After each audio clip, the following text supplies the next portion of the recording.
Hello guys, nandito tayo ngayon sa Centro Parko ng Segrate.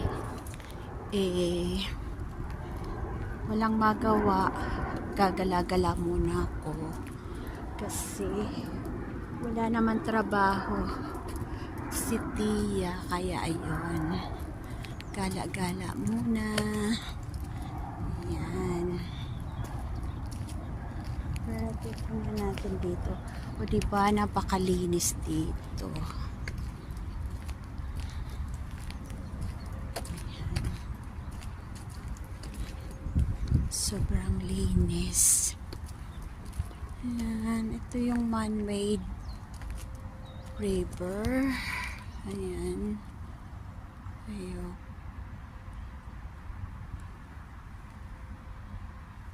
Buti hindi ganun kalamig ngayon. Kaya ayan.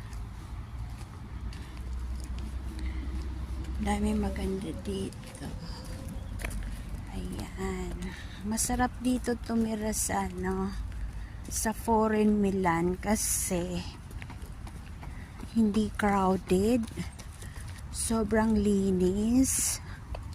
At napakaganda dito ng ambience. So, napakasarap dito tumira. Ayan. O diba?